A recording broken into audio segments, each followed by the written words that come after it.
noite. Você que está aqui comigo agora e está vendo a reprise dessa live, ela é sobre jogos eletrônicos e jogos físicos. Ela será com a professora Érica Gonçalves, mestre em educação, e você vai adorar. É um tema super atual e eu tenho certeza que já pintou essa dúvida na sua cabeça a respeito se vale a pena ou não vale trabalhar com jogos eletrônicos. A Érica já está aqui. Boa noite para todos vocês que estão entrando.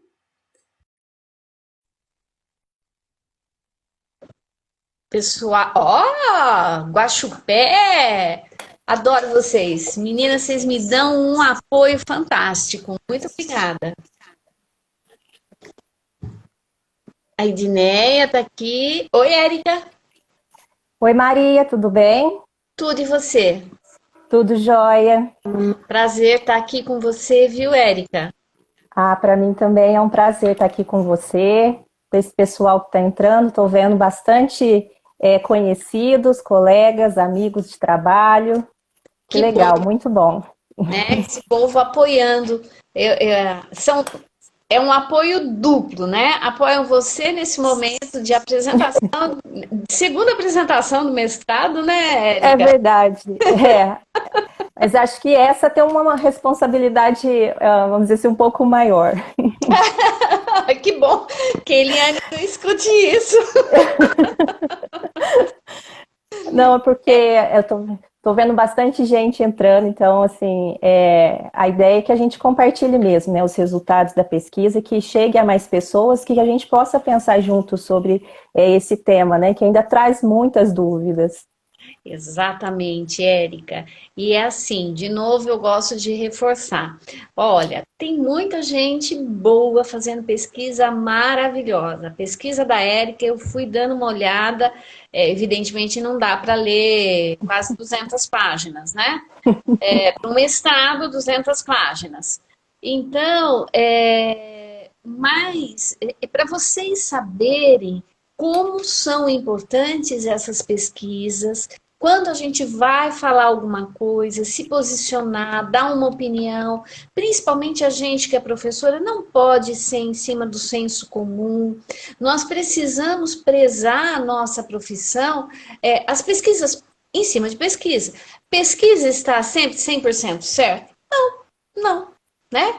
É por isso que a gente coloca para discutir, para questionar, para compartilhar com todos, porque alguém pode fazer uma pergunta muito interessante e de repente o rumo da pesquisa, outra futura pesquisa, né, pode contribuir muito com a gente. Mas o objetivo somos professores e precisamos prezar a nossa profissão, tal como um médico, um engenheiro fazem, e nós acreditamos nessa seriedade do trabalho dele. Chegou a nossa hora e nós temos excelentes trabalhos.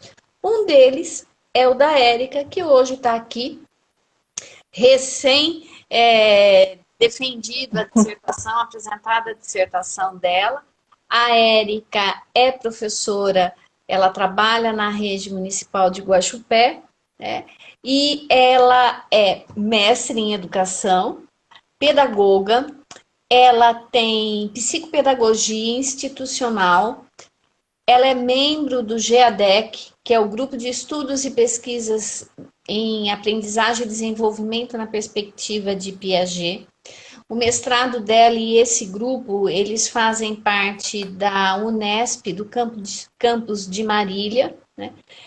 Não é fácil fazer uma pesquisa e mais difícil ainda mantê-la guardada. Por isso que a gente quer torná-la pública, né?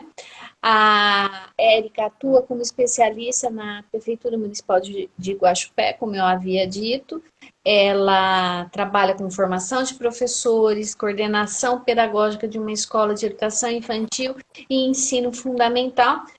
E Guaxupé em peso há anos, adota a metodologia, né? A gente fala que não é metodologia, mas virou uma metodologia de trabalho, que é o PROEP, o Programa de Educação Infantil e Ensino Fundamental, elaborado e organizado pela professora Orlizo Cato Mantovani de Assis, da Unicamp.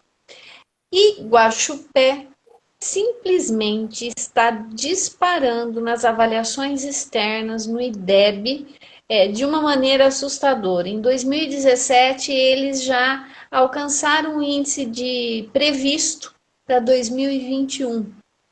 E conversando com a secretária Cassandra Costa de Guaxupé, ela atribui isso ao trabalho dos professores, né? Esse trabalho sério que os professores vêm desenvolvendo. Eu achei a fala dela muito boa, foi assim de uma consideração para os professores maravilhosa. E esse trabalho de formação que vocês estão tendo. Eu tenho observado que a rede municipal de Guaxupé, os professores da rede, eles estão investindo bastante em estudos, né?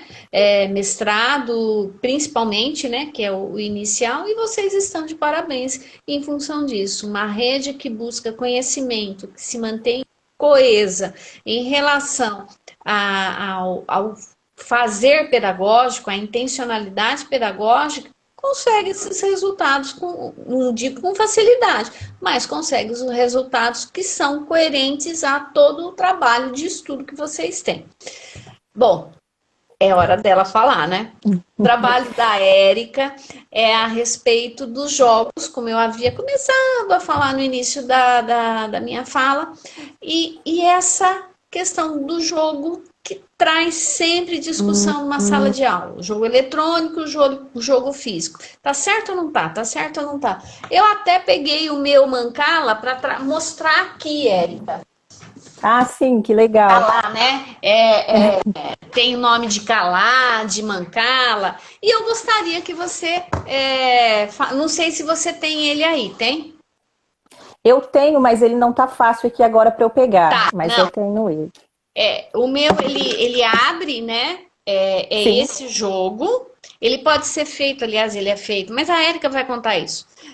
No chão, com caixinha de ovo, que esse daqui eu ganhei. E tem esses covinhos e são jogados com sementes, com bolinha, com qualquer coisa, né?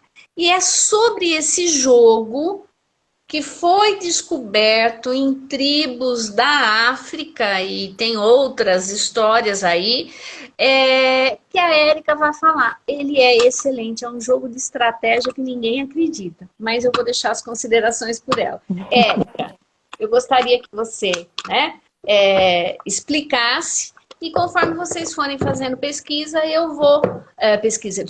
pergunta, eu vou passando para ela. Tá bom?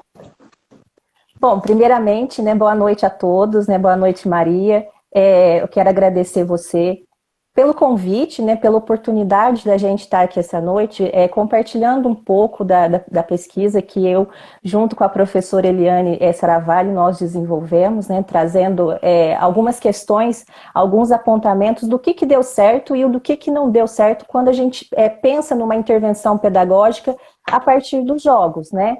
E antes de eu falar, eu também gostaria de parabenizar você por essa iniciativa, né, de sempre estar promovendo esses espaços de discussões, de reflexões, e que tem sido referência para a gente, né, na nossa formação pedagógica. Então, gostaria de falar isso antes de iniciar propriamente na questão da pesquisa. Eu agradeço. Bom, o jogo Calá foi um dos jogos que nós estudamos, tanto na versão concreta quanto na versão eletrônica, né?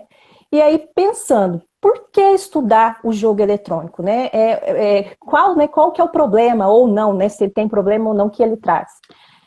A gente percebe, né, que tem muitos estudos a respeito dessa temática envolvendo jogo, envolvendo brincadeira no contexto educacional, mas que traz, né, não é novidade que eles trazem, né, como resultado os inúmeros benefícios para o desenvolvimento infantil. Então, a gente sabe dessas contribuições, das inúmeras contribuições do jogo no desenvolvimento infantil. Mas a gente vive essa nova era que o crescimento cada vez mais da tecnologia, né? e a gente está vivenciando ela, assim, vamos dizer, mergulhadas nela, principalmente nesse período de pandemia, né? Quando a gente fala em tecnologia, acho que é preciso a gente pensar de que tecnologia que nós estamos falando. Porque existe diferentes maneiras da gente compreender a tecnologia. A bola, por exemplo, se a gente pensar na questão de brinquedo, né? A bola é uma tecnologia. Assim como o jogo eletrônico é uma tecnologia. São tecnologias diferentes, né? Então, são tecnologias diferentes, né? E o que será que isso traz para a questão do contexto infantil? Existe no Brasil um comitê gestor que faz pesquisa com crianças e adolescentes, né? Comitê gestor de internet, TIC Kids Online, e eles investigam o uso da internet pelas crianças e adolescentes. E a partir das pesquisas, né, dos resultados, eles trazem alguns indicadores. E um desses indicadores é o que as crianças fazem, né? Quando elas acessam a internet, o que elas fazem? E aí isso, né, o que elas fazem é que nos chamou a atenção, que as crianças elas acessam a internet para acessar site de jogos, né, site de jogos eletrônicos. Então, em 2016 e 2018, uma pesquisa com mais de 22 milhões de crianças, né, entrevistadas, 40% usa sites celulares, tabs, para acessar sites e jogar. E 67% jogam sozinho. Então, quando a gente pensa isso, né, isso traz uma nova vertente para a gente pensar, para a gente investigar enquanto pesquisa. E quando essa pesquisa que a gente fez, né, que foi pensada, ela tem uma fundamentação teórica, que é a teoria de Piaget. Né? Então, quando a gente pensa nessa perspectiva teórica, que é uma teoria complexa, né, em que assim, infelizmente, em tempo que a gente tem, não dá para ter o aprofundamento que ela merece, mas um dos aspectos fundamentais da teoria de Piaget é como ele explica a questão, né, de como se constrói as estruturas cognitivas. E nesse sentido, a questão da ação e interação do sujeito sobre o objeto de conhecimento é um dos princípios fundamentais. Né? E, nesse caso, tem os fatores de desenvolvimento, né? Os 4 fatores de desenvolvimento. A maturação, a experiência, a equilibração e as transmissões sociais. Quando a gente pensa sobre isso, né, inclusive o Piaget ele faz a diferença entre experiência física e experiência lógico-matemática, né, considerando que a experiência física é a ação do sujeito para descobrir tudo aquilo que é observável no objeto, né, cor, forma, textura, consistência, né, então ele age sobre o objeto para tirar essas propriedades dele. E a experiência lógico-matemática enquanto as coordenações mentais, ou seja, aquilo que não é observável, são as relações de classificar, de reunir, de quantificar, né? Então, nós pensamos, a partir dessa perspectiva teórica, será que tudo isso é possível no jogo eletrônico? Né? Então, quando a gente começou a pensar sobre essa problemática, foi nesse sentido, né? Nós sentimos a necessidade de direcionar o nosso estudo para a perspectiva do jogo eletrônico, porque como essas pesquisas, né, da TIC Kids Online mostram que é uma das atividades preferidas das crianças, né? Então, por que não problematizar ele no sentido dessa perspectiva teórica? O que acontece? É possível não construir as estruturas a partir de intervenções pedagógicas, utilizando o jogo eletrônico concreto? Tem diferença? Né, a criança que joga eletrônico e a criança que joga concreto, mesmo num contexto de intervenção, né? Então, foram essas questões que motivaram, né, a gente investigar o jogo eletrônico. Nossa, que excelente explicação, Érica. Essa parte que você também explicou do Piaget, como que se dá os elementos os fatores que interferem na construção da inteligência, tá muito bom, tá muito bem explicado, literalmente tá bem explicado. Viu, Érica, eu só queria colocar também para todo mundo que essa pesquisa do TICS Online, né, tem um apóstrofo, se não me engano, ela é validada também pelo IBGE, porque os dados que o IBGE tem, numa pesquisa histórica a respeito da evolução do celular em todas as casas brasileiras, né, crescendo o número do celular e diminuindo o número de notebook, computador físico. Então, quando a gente compara, a gente percebe que não é uma pesquisa aleatória, existe toda uma metodologia, ela é randômica, geralmente, pega a amostra de todos os estados, justamente para ter um parecer, uma descrição, né? A pesquisa tem esse objetivo no caso, fidedigna ao que realmente acontece. Então, é algo que nós não podemos ignorar. Sim.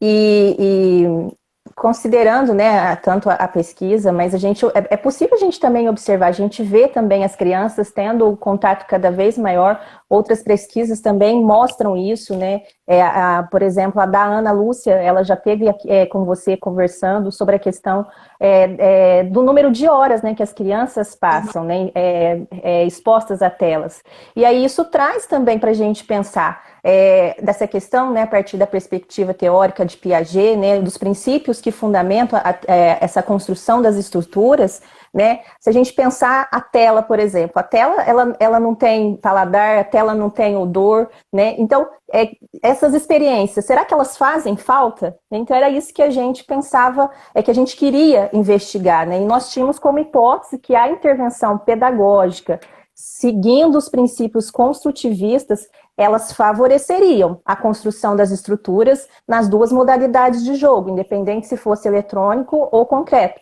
porque teria alguém ali solicitando que as crianças pensassem sobre algumas relações, né, a partir do jogo. Mas nós tínhamos como hipótese também que haveria diferença da criança que joga eletrônico e da criança que joga concreto. Né? Então, essas hipóteses, conforme a gente for conversando, elas se confirmaram. Érica, e como é que foi esse processo de confirmação dessas hipóteses? Como é que esse cuidado, essas intervenções aconteceram? Bom, Maria, primeiro, né, o estudo ele partiu de referências, né, de outros estudos que já investigaram o jogo na perspectiva piagetiana, mas no concreto, né? Então, por exemplo, a professora Lia Leme tem alguns estudos, né, com intervenção pedagógica, os estudos da professora Roseni Brenelli, também que traz alguns jogos, né, estudos de jogos com intervenção pedagógica. O professor Lino de Macedo também tem um trabalho muito sólido, né, no laboratório de psicologia da USP, né, a partir dos jogos. Então, né, dos princípios foi a gente considerar esses estudos, né, que comprovaram a eficácia de jogos na perspectiva piagetiana na construção das estruturas cognitivas, né? Então, esse foi um dos princípios que a gente considerou na escolha dos jogos e na estruturação de como que a gente iria pensar a intervenção e construir, né, a metodologia para a gente verificar essas hipóteses que a gente tinha, né? A partir desses jogos, né, alguns jogos, por exemplo, o Calá que você já mostrou, né, o Quarto, Ligue 4, Cilada, Velha 3D, e inúmeros outros jogos, mas foram esses 5 que nós utilizamos, mas tem outros jogos também, eles são disponibilizados na versão eletrônica, o que nos permitiria a gente fazer essa comparação. Então, eles são disponibilizados gratuitamente, para quem tiver interesse, pelo Android, no Google Play, né? A gente consegue baixar esses jogos. Então, a gente partiu disso. E aí, para a gente verificar, né, nós construímos uma amostra de pesquisa com 38 crianças, com faixa etária de 7 a 10 anos de idade, né? São crianças que estudam em uma escola pública. E a gente dividiu essas crianças em 3 grupos. Um grupo iria participar da intervenção somente com o jogo eletrônico. O outro grupo iria participar da intervenção com os mesmos jogos, porém na versão concreta. E teria o grupo controle, né? Esse grupo controle, ele não tem intervenção, mas ele é muito importante enquanto pesquisa, porque eles participam tanto do pré-teste, né, que é a avaliação que a gente faz, né, para identificar a estruturação, né, cognitiva das crianças, que nível que elas estão. Depois passam, né, os grupos experimentais passam para intervenção e o grupo controle não. E o pós-teste a gente verifica, né, e permite fazer essa comparação de quem foi submetido à intervenção e quem não foi, né? Então, foi essa estruturação que a gente fez, né? Foi uma pesquisa quase experimental e que permitiu a gente depois verificar os resultados e fazer essas comparações das crianças que participaram, que foram submetidas à intervenção, e o grupo controle que não, né? Eles não tiveram nenhuma intervenção. Érica, e qual foi o critério para vocês escolherem esses jogos? Porque eu fiquei impressionada com o número de jogos. Você não trabalhou só com um jogo, você trabalhou 5, né? 5 ou 6? Sim, Sim. foram 5 jogos, né? E qual foi esse motivo? Por que com esses 5 jogos e depois como é que você conseguiu? Quanto tempo demorou essa intervenção? Como é que... Sim, então, os jogos foram partidos, eles partiram, a escolha deles foram primeiro pelas evidências, né, dos estudos da professora Lia, da professora Rosane Brenelli, do Liane de Macedo, sim, né, e depois a gente pensou nas possibilidades, né, desses jogos de pensar em intervenções a partir das estruturas que a gente iria avaliar. Então, nós utilizamos 6 provas, né? 3 provas que permitiriam avaliar a estrutura de conservação, classificação e seriação, e outras 3 provas que a gente avaliou as relações espaciais, né? Espaço topológico, espaço projetivo e espaço euclidiano. Então, ao selecionar... Espera um pouquinho. Então, vamos lá. O CALA, o quarto, o jogo da velha tridimensional, online. Qual é o outro? O Cilada e o Lig 4. E o Lig 4, tá. Isso. Qual desses ele teve o objetivo das estruturas espaciais, das noções espaciais? Se a gente pensar, né, todos acabam trazendo, a partir das intervenções, né, ou da própria lógica do jogo, ele solicita das crianças algumas relações espaciais. Por exemplo, o calar, né, quando a criança tem que fazer, o princípio dele, né, a semeadura de sementes, né, então tem que fazer o sentido, então elas têm que pensar questão de lateralidade, né, para onde que elas vão semear. E também, a cada jogada, né, muda-se a configuração espacial das sementes, porque eles vão semeando, então ela muda. Então, isso também tem a questão das relações espaciais. Por exemplo, os jogos Lig 4, o jogo do quarto, o jogo da velha 3D, e o jogo Cilada, eles também trabalham as relações espaciais. Mas o jogo o jogo Lig 4, o quarto e o da velha 3D, por exemplo, são jogos de alinhamentos, né? Então, que relações espaciais que eles que são solicitadas, né? As crianças precisam fazer alinhamentos na horizontal, vertical, diagonal. Então, são relações espaciais euclidianas. Pensar sobre ângulos e medidas, né? Pensar sobre esses alinhamentos envolve essas relações espaciais. Identificar aonde que ela fez a pontuação ou criar estratégias para fazer a pontuação em determinada posição. Por exemplo, o jogo Cilada é um jogo comercial, talvez muitas conheçam, que é aquele jogo que a gente tem que encaixar as peças.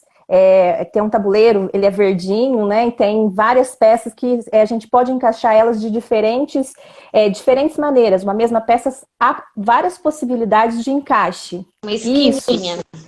Isso, tem formas, né, geométricas, então predomina nele as relações topológicas, mas também ao pensar que precisa com determinado número de peças, né, de 11 a 14 normalmente, que todo aquele espaço precisa ser preenchido sem que sobre nenhuma peça, ela também precisa ter pensar sobre essas relações espaciais, né? Então, são esses jogos. Viu, Érica? Eu peço desculpa para você, porque aquela hora eu fiz a pergunta, mas eu elaborei mal, porque você já tinha respondido com base na Lia, na Roseli, etc. Né? Mas, na verdade, era isso que eu queria, né? Esse detalhamento, e eu acabei não prestando atenção nisso daí. Mas, desculpe, né? Dá a impressão de que você não está prestando atenção? Não, eu estava assim, é que eu fiz errada a pergunta mesmo. Desculpa. Não. Tá. Assim, para vocês que estão ouvindo, esse tipo de explicação,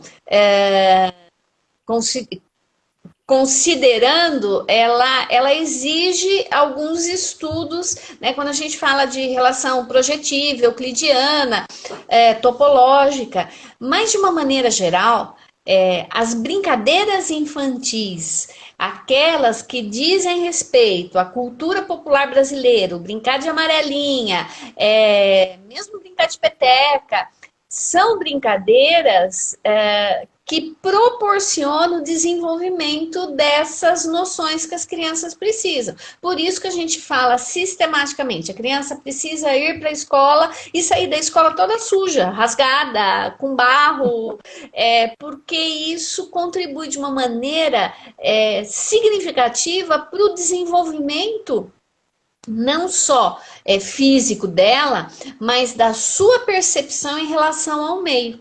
Sabe aquela pessoa, não vou exagerar, mas que é extremamente desastrada? Uma das possibilidades é essa falta de interação com o meio, de cair, de pular, de ir para frente, para trás, para a direita e para a esquerda. Só um parênteses. Interessante, Maria, também a gente pensar que às vezes, a partir de um mesmo jogo ou de uma mesma brincadeira, a gente pode estar explorando objetivos diferentes. Por exemplo, o jogo Cilada, nós utilizamos ele, nós estruturamos intervenções que solicitassem as crianças a pensarem sobre as relações espaciais. Mas, quando a professora Roseni Brenelli, que estudou esse jogo, ela estudou com outro objetivo, em outra perspectiva, que foi pensar sobre as classificações, né, das crianças fazerem o agrupamento das peças parecidas, e também sobre as noções aritméticas. Então, o mesmo jogo, quando a gente tem que pensar qual o nosso objetivo também. Então, ele permite essas diferentes possibilidades, né? E isso só é possível com estudo. Por isso que a gente fala sistematicamente que uma atividade não é legal.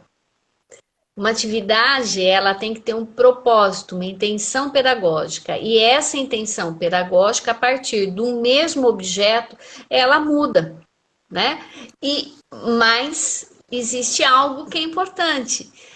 A solicitação, ela é consistente e consegue colocar em relação, fazer com que a criança coloque em relação os conhecimentos que ela tem e daí progrida, né? Se desenvolva, não progrida.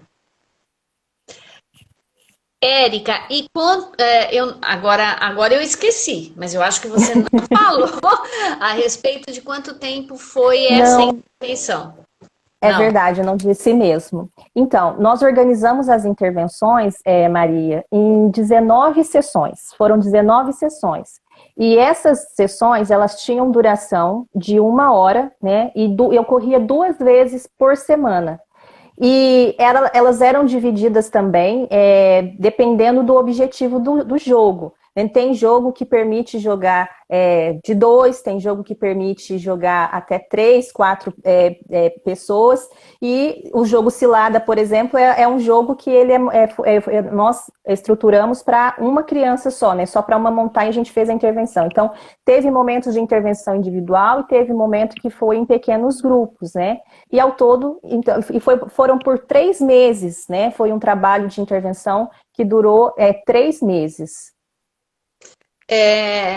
A Eliane está aqui com a gente, viu? Eu vou fazer uma reclamação com a Eliane. As alunas mestrandas dela precisam já pular para o doutorado, porque desse jeito não tem condições, viu, professora Eliane?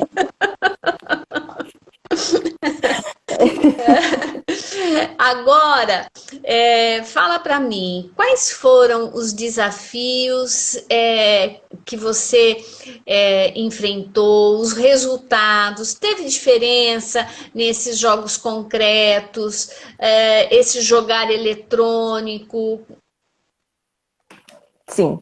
Bom, primeira coisa, né, teve diferença, né? Teve diferença, a gente buscou estruturar a intervenção, a mesma intervenção, para fazer com as crianças que participaram do eletrônico, e a mesma intervenção, né, para as crianças que participaram do concreto.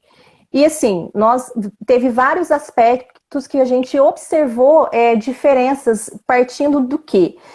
A nossa intervenção ela foi estruturada pensando em alguns princípios, né, da teoria piagetiana. Por exemplo, a questão das crianças terem oportunidade de agir de agir sobre o objeto, a questão de como lidar com o erro, a questão das crianças de intervenções que favoreçam a operatividade, ou seja, elas terem condições de reconstituir as ações, né? E de pensar, de refletir sobre o que elas estavam fazendo ali durante as intervenções com os jogos, né, com os jogos que a gente utilizou. E quais foram, né, as diferenças que nós observamos? Primeira questão, primeira questão foi em relação à aprendizagem das regras, né? Outra coisa que a gente seguiu também para pensar a intervenção foram as 4 etapas que o professor Lino de Macedo ele propõe um trabalho de intervenção com jogos. Né? Ele propõe 4 etapas, que seria a primeira, a exploração dos objetos e aprendizagem das regras, né? A segunda seria a prática, construção de estratégias do jogo, a terceira seria as situações, problemas que o jogo provoca, né? E a quarta seria as análises, né, dessas implicações do jogar. Isso não quer dizer que tem que ser uma sessão para cada jogo, mas para a gente pensar que uma intervenção envolve essas etapas. E aí, quando a gente pensa na aprendizagem das regras, na versão eletrônica, a gente observou alguns limites na questão do jogo, por exemplo, vou te dar do Calar, que é o que você mostrou. O jogo Calar, ele tem as regras, todas as regras, né? Ele tem regras básicas e tem 2 regras especiais. Quando a gente vai inserir o jogo, né, a gente tem que pensar sobre isso, em como que a gente vai propor esse jogo e essa aprendizagem das regras, considerando, né, o desenvolvimento das crianças. Então, coordenar muitas regras, desde a primeira, né, da primeira vez, do primeiro contato, é algo bem difícil, principalmente para uma criança que do estágio pré-operatório, né, que ela não tem essa coordenação de 7 anos, né? E o jogo eletrônico, eles trazem todas as regras ao mesmo tempo. Né? Então, as crianças, desde as primeiras jogadas, é solicitada que ela faça a coordenação dessas regras. Né? Então, se a gente pensar na perspectiva teórica, isso fere o princípio do desenvolvimento. A gente não consegue fazer, enquanto profissional ali, que a gente está trabalhando com intervenção, e a gente precisa pensar, né, em oferecer um desequilíbrio para a criança, esse jogo está muito além do nível de desenvolvimento dela. Então, esse foi um dos limites que nós encontramos, que é a questão da aprendizagem das regras. Olha que interessante. Pode falar. Não, é interessante. De jogar tudo de uma vez e não dar oportunidade para a criança. Mas, e como que você fez se as crianças estavam brincando fisicamente e você não aprende as regras numa primeira jogada?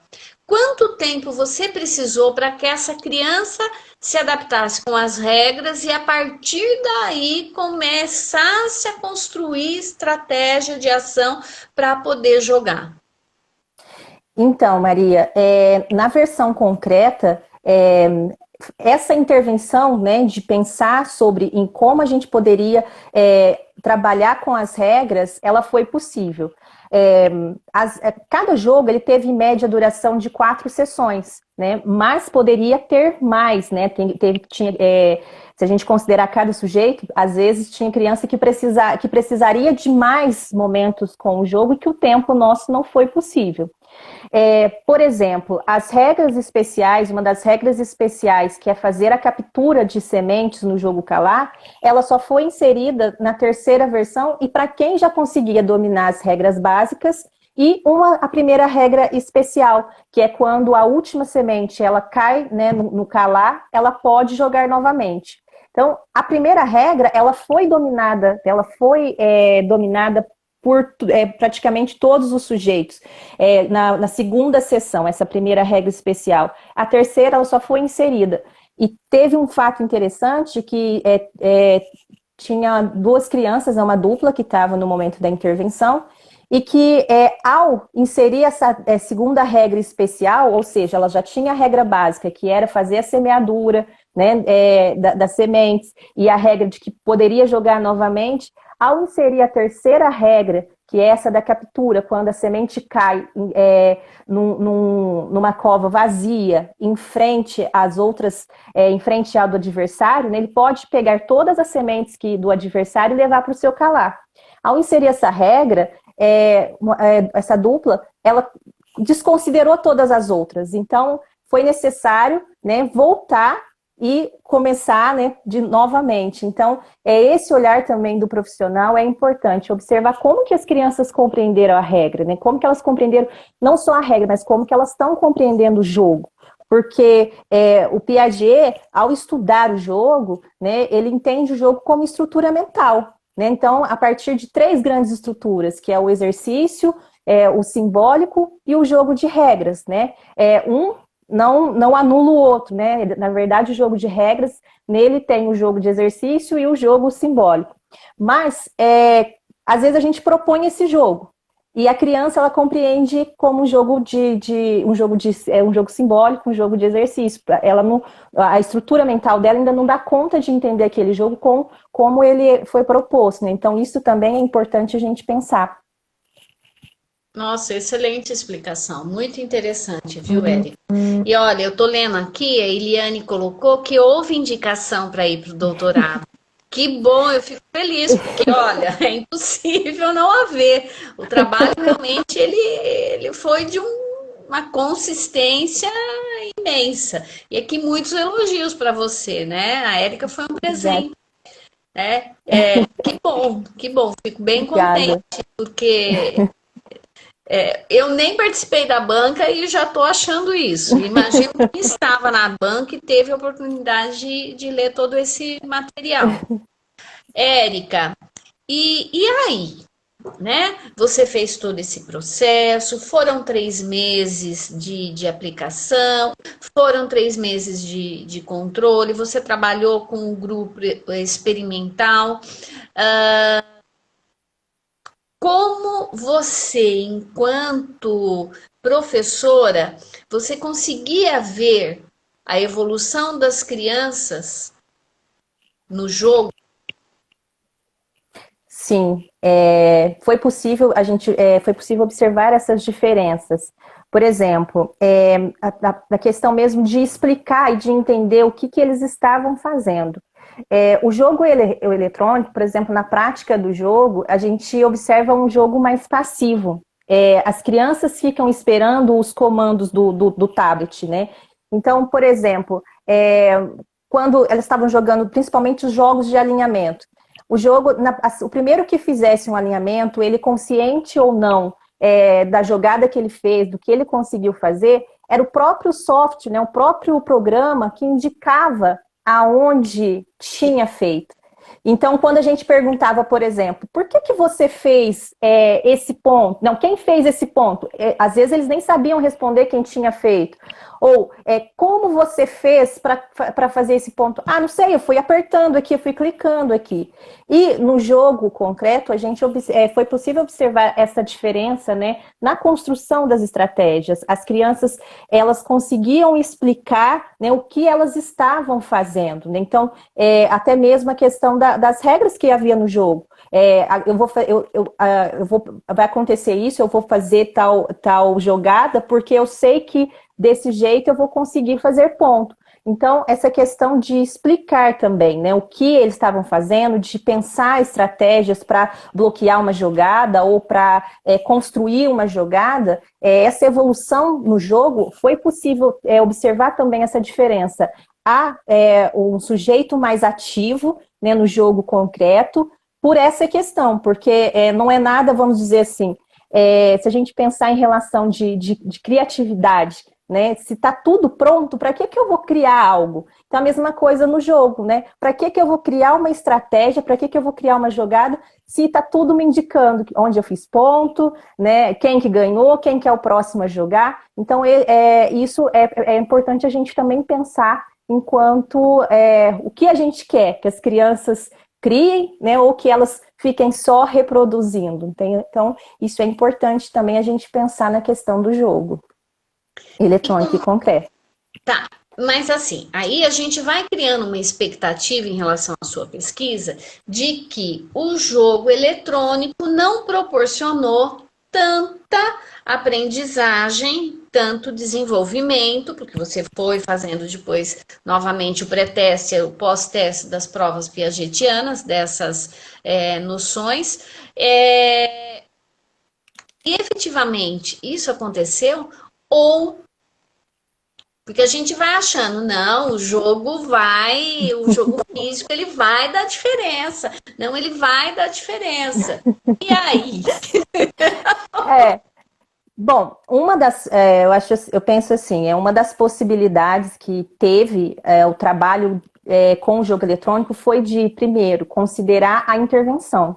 Né? Então, não foi um jogo que as crianças tanto eletrônico quanto concreto. Não foi um jogo que eles ficaram ali só na ação sem pensar sobre o jogo. Né? Então, isso é um ponto a ser considerado, a questão da intervenção. Outra questão também que eu acho importante, foi uma possibilidade, é a questão das interações. Né? Que tanto no jogo concreto quanto no jogo eletrônico, isso foi possível, mas foi possível considerando a maneira, né, o modo como nós estruturamos as intervenções.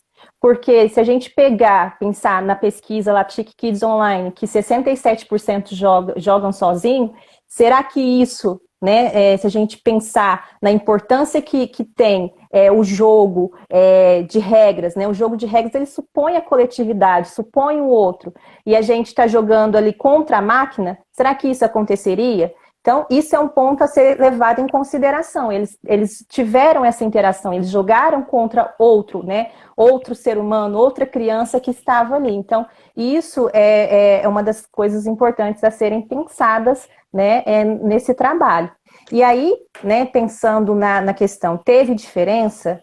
Teve sim. Né? Quando a gente fez o pós-teste, nós observamos que as crianças que foram submetidas à intervenção pedagógica, tanto no jogo concreto quanto no jogo eletrônico, elas tiveram um desempenho superior nas provas, né, que a gente utilizou, né, se comparadas com o grupo controle, que não teve nenhum tipo de intervenção. Então, teve essa diferença. Mas, quando a gente comparou as crianças que jogaram concreto e as crianças que jogaram eletrônico, mesmo com intervenção, também teve diferença. As crianças que jogaram concreto, elas tiveram um desempenho maior em 5 provas.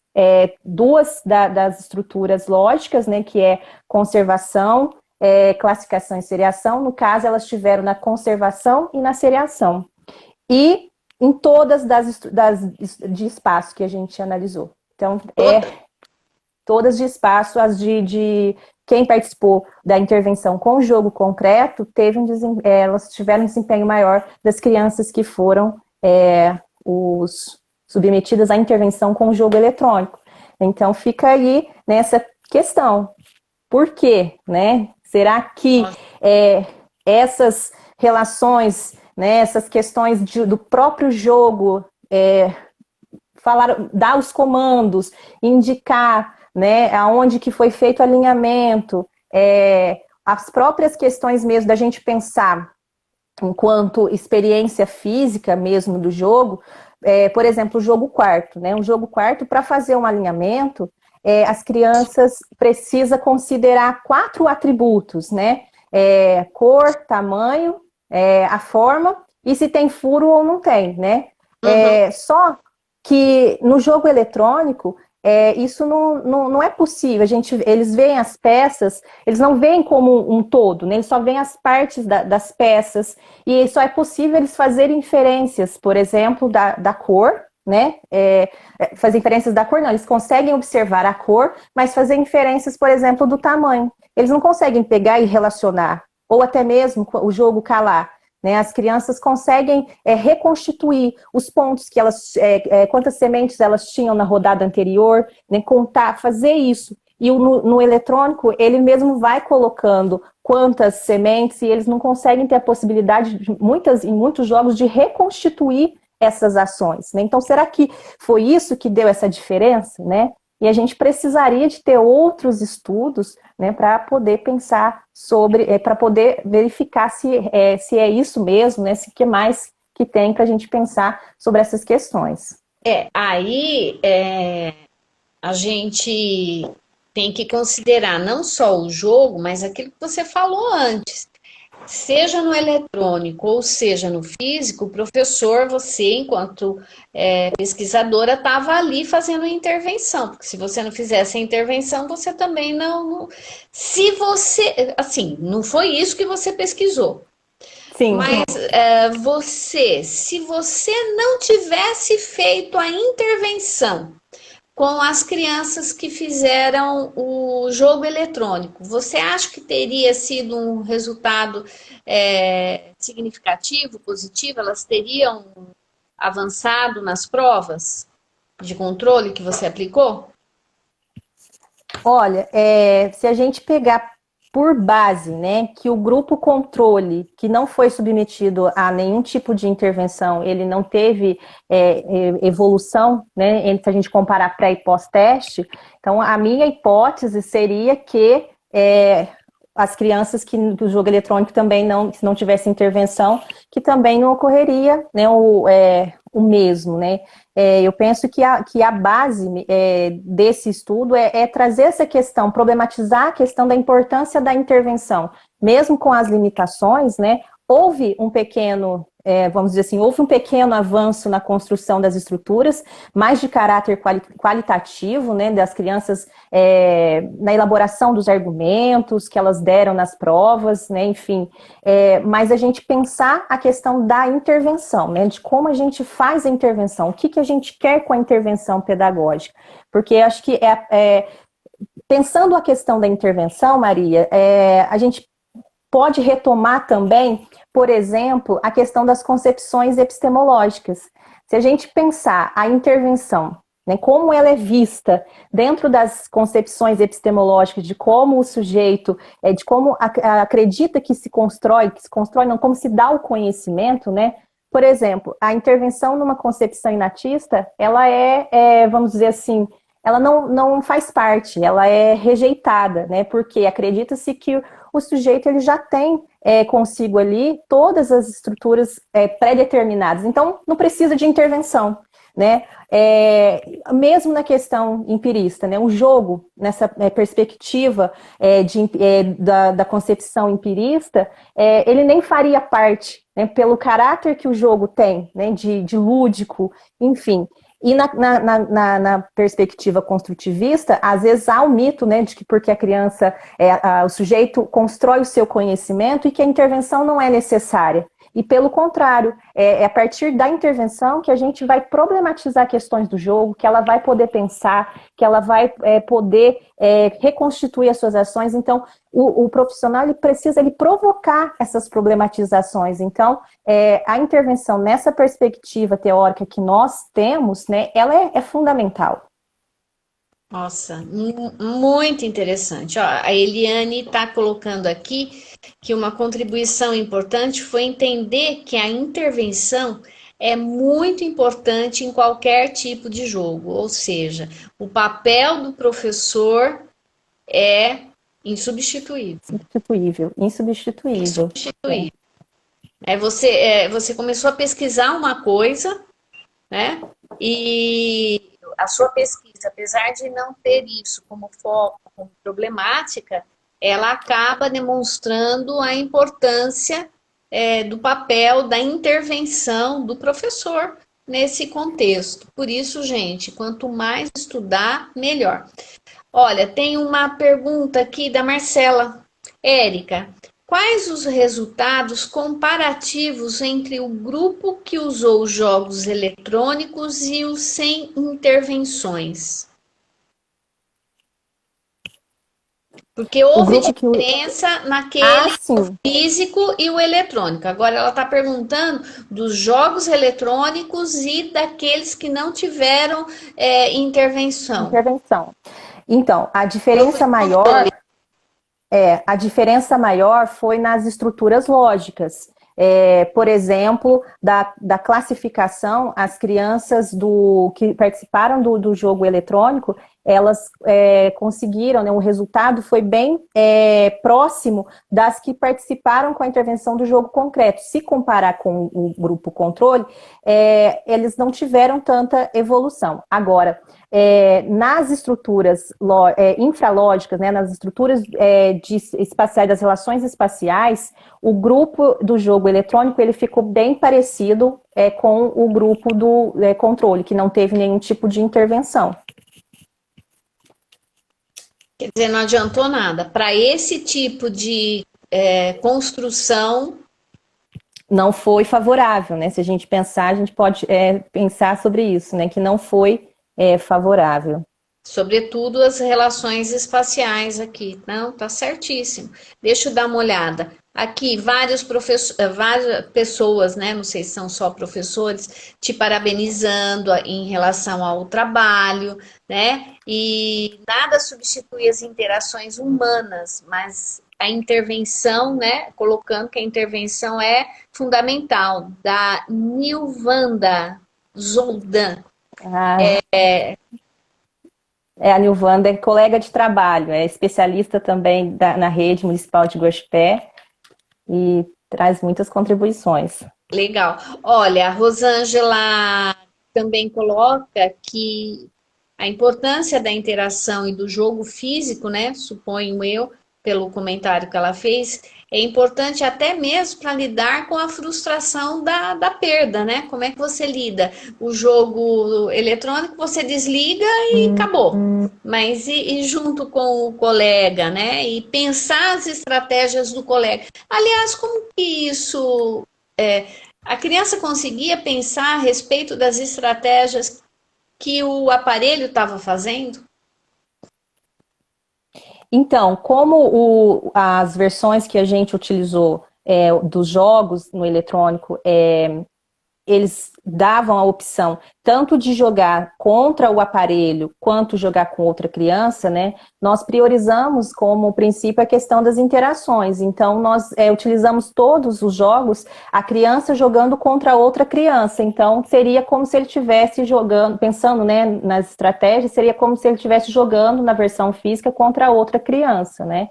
Isso acho que foi um dos pontos positivos, de considerar, porque se a criança estiver jogando, vamos imaginar, contra a própria máquina, dificilmente ela vai ganhar, né? Porque ali é todo programado e a gente, assim, tem níveis e níveis de complexidade do mesmo jogo, então dificilmente ela vai ganhar. Então, do ponto de vista afetivo, né, da motivação para ela resolver o problema proposto ali no jogo, pode ser, vamos dizer assim, uma dificuldade, ela não conseguir pensar, né, ela não querer, não se interessar por resolver, e acaba se tornando ou ela fica ali só por um jogo mesmo de exercício, de ficar brincando, um jogo simbólico, de ficar clicando ali e por não conseguir vencer o jogo. Então, pensar ele, né, ao utilizar, pensar nessa questão da interação, de jogar contra outra pessoa, né, outra pessoa fisicamente mesmo que o jogo seja virtual, digital. Legal. Deixa eu dar. Aí a Eliane falou que essa é a ideia do doutorado, né? A Ana Elisa, fantástico. Sempre acreditei que o jogo eletrônico poderia ser apresentado após o conhecimento do físico, né? Quase como um complemento, né? É exatamente isso que ela colocou. Quase isso. É preciso pensar como esses jogos eletrônicos despertam naturalmente interesse nas crianças. É uma consideração, sim. Parabéns, parabéns. Diz uma coisa para mim, Érica. Estamos a 5 minutos do encerrar 1 hora. Olha como passou rápido, né? Foi mesmo. Você não dá para a gente se estender demais. Mas, por exemplo, olha para a sua pesquisa, olha para o seu trabalho e diz aqui para gente o que é que, caramba, isso me encanta, isso faz a diferença. Sabe, aquela coisa que... tem mais um... Antes de você responder essa. Tá. As crianças demonstravam o mesmo interesse imediato pelos 2 tipos de jogo? A Malu que está perguntando. Elas tinham... Como assim, as crianças que participaram do grupo experimental, elas faziam parte da mesma escola, né? Era comum que às vezes elas viam outras crianças, as que estavam participando do jogo eletrônico ou aquelas que estavam participando do concreto. O interesse imediato era o mesmo, né? Assim, porque é um jogo, tem peças diferentes, tanto no concreto, quando a gente pega o eletrônico, né? Tem sons no eletrônico, tem, né, aquela tela chamativa. Então, isso sim, né? De imediato sim. Mas no decorrer, né, do tempo, do jogo que elas estavam ali, isso havia diferença. Então, o jogo Cilada é um jogo que foi muito difícil para as crianças resolverem no eletrônico, porque eles precisavam ficar encaixando as peças e às vezes, na hora que eles rotacionavam, a peça saía do lugar, e aquilo foi trazendo uma certa dificuldade, não em resolver a questão de encaixar as peças no lugar corretamente, mas sim de rotacionar, de colocar elas, isso foi gerando um desinteresse. Então, ou, por exemplo, nos jogos de alinhamento, é possível quando o jogo concluir, né, o jogo terminar, até que todos tenham colocado as peças, e depois ver quem fez mais alinhamentos. E nos jogos eletrônicos, né, nessas versões que foram utilizadas, não. Né, quem faz o primeiro alinhamento já é o vencedor. Então, às vezes, era rápido, né? A jogada era rápida. Então, isso também ia gerando um desinteresse. Então, teve essas diferenças também. Tá. Érica, eu tenho mais 3 colocações. A primeira pergunta que eu te fiz e acho que não vai dar tempo de responder. A segunda é que o povo tá pedindo parte 2. Nossa! Sim, não querem acabar com a live, tá? Tem gente, não e não. Gente, eu não sei a resposta dela, mas o convite tá feito, tá? Vamos fazer a parte 2? Vocês concordam? E aí tem a ideia aqui da sua orientadora que você faça um comentário a respeito das intervenções. Olha só que legal, Érica. Então fica o convite, depois você responde se você vai ter disponibilidade de tempo ou não, porque não é fácil fazer live, viu, gente? Vocês pensam não é fácil, não. A gente já fica sem dormir uns dias antes, nervosa, pensando, né? Ainda mais é a primeira. Mas foi muito gostoso estar aqui e trazer participar, né, dessas discussões, ver essa interação com o pessoal também. Foi bastante. O nervosismo aos poucos foi como você tinha dito antes, né, da gente começar, que a gente nem ia perceber. Vamos pensar. você fala daquilo que você sabe, que ninguém mais sabe mais do que isso, né, disso sobre você, do que você. E você pode trocar uma ideia com a sua professora, porque ela também sentiu a mesma dor de barriga, tá? Olha, a Érica Flávia, ela disse que adorou a live e gostaria de saber qual jogo ela deve usar para criança com traço de autismo e síndrome de Down e faz uso de medicamento. Eu vou passar a resposta para Flávia, se é que vai dar tempo. Eu só vou colocar o seguinte: tudo depende do interesse da criança. Não dá para a gente prescrever um jogo se a gente não conhece a criança. A gente tem que ir apresentando os jogos para ela. Independente, né? Algumas crianças não se dão bem com determinados jogos, simplesmente. Érica. Eu penso, assim como você disse, eu também penso nisso, e vai depender muito da estrutura, né, de pensamento, né, pensando o jogo como estrutura mental mesmo. Qual que vai ser o interesse, né, para a criança? E aí